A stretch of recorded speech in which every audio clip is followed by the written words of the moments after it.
Isang magandang umaga po sa inyo lahat, magandang tanghali, magandang hapon, magandang gabi. Dito na naman po ako, si Alfred Texon, para sa second part ng ating podcast. August 10, 2025. Ito po yung birthday edition ng aking second podcast sa YouTube. At tatalakayin po natin yung ating topic na kung saan ating profession nung araw ay isang escort service, dating isang callboy, no? At ginawa natin itong second part kasi marami pong katanungan at sasagutin po natin isa-isa yung katanungan, no? At sana sa abot na aking makakaya ay makatulong at ang ating pinagbabasihan po natin dito ay ang ating experience, no? For 22 years from 1993 to 2015 isa po tayong escort service, callboy. At ang una pong katanungan ay ito po, bakit hindi tumatagal ang relasyon ng bakla o callboy o ng lalaki sa bakla? Unang-una po, ang isang magandang paliwanag dito ay halimbawa po na isang lalaki, no? Isang lalaki na straight, nakakita ng sexy, maganda, malaki puwet, malaki dede. Siyempre, ang unang-unang attraction mo dyan is physical, physical appearance. Hindi mo naman makikita yung inner appearance ng tao, inner personality ng tao, kundi yung physical muna at first, no? May tinatawag po kasi tayong lust na tinatawag, no? Para din tayong mga aso minsan, eh. Ano yung lust, no? Sexual attraction over a person or a fantasy to something, ano? In our case, sa tao, so ganyan po, para din talagang aso, no? Pag nakakita ng gusto nada, gusto sipingan ka agad. Ganon din po sa mga gay nating kaibigan at mga bakla, mga silayis, mga skeleton in the closet. Pagka nakakita sila ng isang guy, tipo nila, siyempre gusto nilang masipingan din kaagad yun, ano? Ang nangyayari lang talaga dito, pag natapos na o nakaraos na, wala na, hindi ka na uulitin. Yun ang nature talaga, eh. Ever since minsan may umuulit, isa, dalawa, pangatlo, o minsan pagka kinakat, tatawagan ka. Ganun po, eh. At hindi na sila umuulit. So ganun talaga yung kalakaran. Okay po. At yung second part ng ating katanungan, bakit mas madaming may AIDS ngayon, ano? Unang-una, kaya po maraming may AIDS ngayon is changing times. Kung nung araw uso ng AIDS, mas rampant ang AIDS ngayon kasi iba na ngayon, na evolve na ang society, naging aggressive na ang mga tao, naging spontaneous, naging mapaglaro at mahilig na sila maglaro ng apoy ngayon, yung mga generation ngayon at yung mga earlier generation, no? Rampant na po ang premarital sex, babae lalaki, babae babae, lalaki tomboy, bakla, mga ganyan po, no? Changing times, no? Dumadami AIDS kasi una sa environmental awareness, plus yung mga unprotected sex, saka yung mga tinatawag na easy hookups na tinatawag na ang policy ay taste you, you taste me, no commitment, sex tayo. So yan ang nagiging resulta, kaya maraming may AIDS ngayon, due to unprotected sex and kaalaman, no? So yan po ang nangyari. Pangatlong katanungan po, ano ba ang status ng callboy o profession ng callboy sa Pilipinas? Unang-una po, naiba na po dahil nga rin sa sinasabi ko, yung changing times na nakaka-apekto po ng malaki yung environmental changes. Ang industry ng pagko-callboy po baksak na po, ano? Kahit pabalik-balik ta rin natin ang mundo, baksak na po. Unang-una, na-evolve na ang society. Yung gay bar nga po, minsan pumunta ako dyan Saturday night, so supposed to be dapat puno yan, pero nagpunta ako sa gay bar, walang customer, pero ang callboy ang dami, mga macho dancer may 30. So sabi ko nga, paano mabebenta itong mga to kung walang customer? So it means to say na nag-evolve ng society, yung mga hookups na ganito, yung mga ganitong kalakaran talagang wala na, naging matumal at mahina na. So tatanungin mo ko, at Sir Alfred, paano nangyari dyan? Ano ba uso ngayon? Ang uso po ngayon yung same gender relationship na tinatawag na bisexual to bisexual, homosexual to homosexual. Sila na lang po ang nagpapatulan ngayon. Money involvement. ba't pa ako kukuha ng callboy? Kasi kung ang gagawin nila, ba't pa ako kukuha ng callboy? Bayaran yan. Hindi naman magmamahal sa akin ang totoo yan. Ang makakaintindi lang sa akin is kapwa ko sila ayos din o kapwa ko din bakla. So ano yan, nag-evolve. So sila na lang ang nag-ano ngayon, hindi na sila kumukuha ng mga paid sex ngayon, ano. So yun ang nangyayari po, bumagsak ang industry ng pagko-callboy. Ang natitira na lang na in-demand ngayon sa totoo lang po na profesyon, na hindi yung pagiging callboy. Ang gawin mo na lang, ipumatol ko sa matrona. Yan ang in-demand ngayon. At yan, through centuries and time, tested na yan na pag may matrona ka naging karelasyon, tatagal kayo. So ganyan ang ano pa rin yan, hindi siya nagpe-paid o hindi siya nagpe-pace out, no? So yun po. Number 4, katanungan, mga bagong pamamaraan at pagko-callboy. Ang sa pansin ko ngayon, naalala niyo ba nung araw na nagkaroon ng pandemic, wala pong gay bar, walang date. So nangyari po, naging online po lahat ang hookups ngayon eh.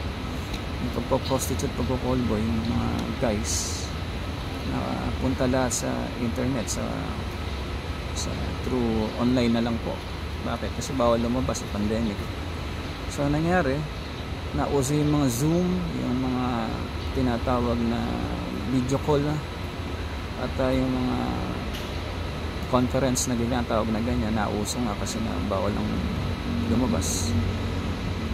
Nabalita yung callboy na kumita ng million dahil sa pagsashow sa internet. Totoo yun, kasi walang lumalabas eh. Boring lahat ng tao, stress lahat ng tao, may sakit ng mga tao, stress. So ang ginawa nilang ibang mga kaibigan natin, mga bakla, sila is skeleton in the closet, ano na lang sila, nag-online. Ang dami nagsoshow sa internet eh. Para ginagawa doon, Alfred, nagsoshow ako through WhatsApp, Telegram, Viber. Yan yung mga social sites na hindi nasususpend ang account eh. Pagka nagpapakita ka ng mga pornographic material, pag sa messenger mo ginawa yan, masususpend ka. So yan lang yung social medias na pwede pagbentahan sa kapag show up, no? So yun po, ang gagawin lang doon na maghuhubad ka, naka-record, naka-video call. Yan, bago mangyari yun, uhulugan ka ng pera sa GCash or bank to bank transfer bago mangyari yun. Yun ang naging kalakaran, which is malakas, nag-click yun. So ayun po yung makabagong pamamaraan yun.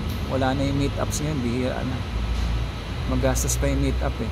Kaya ang kalakaran lang naman yun, pag nakaraos ka na, iputok mo na, wala na yan eh.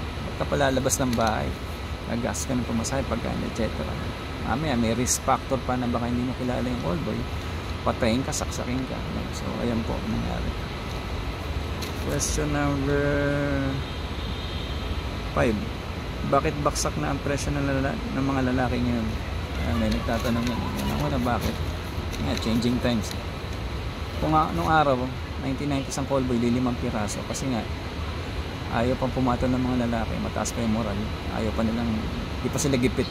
Kaya naghihirap ang Pilipinas ngayon, naghihirap ang mga tao ngayon, dumami yung callboy. So siyempre low supply and demand, pag maraming mga lalaki nagbebenta, bumabagsak ang presyo. Ngayon kung araw kami, 5 kami, 7 kami sa isitan eh, ang presyo 1,000, 500, 1,500, may tsamba. Ngayon makatsamba ka, magkano? Nauso na yung salitang 150 ngayon, grabe ano. Lalaki, gagamitin mo 150, grabe ano. Saan makakarating yung 150 mo? Binenta mo yung dugo, katawan mo, pawis mo, tapos 150 mo. Kaya nga bumagsak ang industry sa ganyan. Bihira na yung galante ngayon, no? Bihira na. O yung mag-aalaga sa'yo na pangmatagalan, bihira. Kaya bumagsak na. Kaya ang tanong, tataas pa ba? Wala na pag-asa. Magtrabaho na lang kayo. Kaya sa ganyan, binababoy pagkatao niya, binibenta niya. Pagkalalaki niya, baksak presyo, lugi. Magtrabaho na lang kayo. Mas maganda. Number 6, malakas raw ang kitaan sa pagmamatrona. Yes, malakas ang kitaan sa pagmamatrona. Bakit? Stick to one sila eh. Hindi sila paiba-iba. Pag nakuha ka ng matrona eh, panghabang buhay ang relasyon nyo, hindi kagaya ng bakla. Pag nakuha ka, bye-bye na. Ang matrona, alagaan ka habang nabubuhay siya. Sustentado ka, pera, allowance, lahat. Nabibili mo, makakain mo yung gusto mo. So, ayan po. Mas kumikita pa yung pangmamatrona. So, Yan na siguro ang pinaka anong profession. So ayan po. Question number, yung pangwakas na ano natin guys, may mga nagtatanong, Alfred, pwede pa ba kami pumasok sa pagko-callboy? Magsisisi kayo pag pumasok kayo sa pagko-callboy niyan. Bakit? Iba na panahon ngayon, changing times. At kung ikaw ay nagbabalak, huwag mo nang ituloy. Unang-una, bakit? Number one, hindi na maganda maging callboy ngayon. Number one is baksak na ang presyo ng lalaki. Sayang lang ang pagkalalaki mo, babayaran na ng 150, 200, 300. Ang mataas ng bilihin ngayon. So magtrabaho ka na lang, mas maganda pa, sigurado ka pa 8 hours ka magtrabaho, mayroon kang kita. Number 2, isang rason kung bakit hindi na maganda mag callboy. Number 2, ito ngayon, sa mga nagbabalak pumasok maging callboy, alam niyo ba yung mga callboy ngayon, sa pagkakaalam niyo ba mga lalaki ngayon, kayo mga lalaki dyan, tayo, alam niyo ba na nung araw kami nakahiga lang, magkakapera kami. Ngayon, millennium, hindi na po ngayon ganyan ang kalakaran. Akala mo pag humiga ka, kikita ka, yung BBJ ka lang nila, tapos ka na, babayaran ka ng malaki. Hindi na po, nag-evolve po ang society ngayon. Alam niyo ba, pag pumasok ka ng pagko-callboy ngayon, ang unang-una itatanong sa'yo ng customer mo, top or bottom ka ba? Sing and dance ka ba? Nagre-rim ka ba? Yan po ang mga tinatanong ng mga customer ngayon, mostly mga bisexual. Sila is skeleton in the closet, mga gay. Hindi na sila kasi BBG sa panahon ngayon. Ang gusto na nila ngayon, sila iniibabawan, may anal involvement, papaguring ka. Ikaw kung bago kang lalaki, bagong salta ka sa ganitong profession, kaya mo bang gawin yun? Siyempre hindi. Ang masama dyan, papaguring ka pala at lahat, tapos bibigyan na siya 300, 400, ang daming paggagawa sa'yo. Might as well magtrabaho ka na lang, kumita ka ng 700, 600. Okay pa, no? Eh ngayon papaguring ka nila, susulitin ka nila ngayon, di ba? Yung tinatawag na sing and dance, ayaw ko ng Laila D, kasi Laila D ayaw nila nakahiga lang. Gusto nila magtatrabaho ka, top or bottom, either ikaw ang titirahin o ikaw ang titira. Yung rimming na tinatawag, kakainin mo yung wet packs nila, di ba? Ano yan eh, grabe. Sa halagang 300 gagawin mo yun. Okay, kaya ako tumigil na sa ganyan dahil naging hindi na maganda ang kalakaran. Nagtrabaho na lang ako. Matrona ka na lang. Ako meron akong dalawang matrona. Hindi na ako nang babaklangan. May financial stable ako ngayon. Up to present, no? May trabaho ako. Kumikita ako sa trabaho ng 16,000 sa full-time job ko. Meron ako on the side. Sideline na lang, kumikita ako ng 16,000 dun. So most likely 32,000 kinikita ko monthly. 16,000 sa legal, 16,000 sa illegal. Ayan po. Maraming salamat po at mabuhay po tayo at sana nakasagot ko po yung mga katanungan ninyo ngayong umaga na to, August 10, 2025. Maraming salamat po at mabuhay po tayo na. God bless.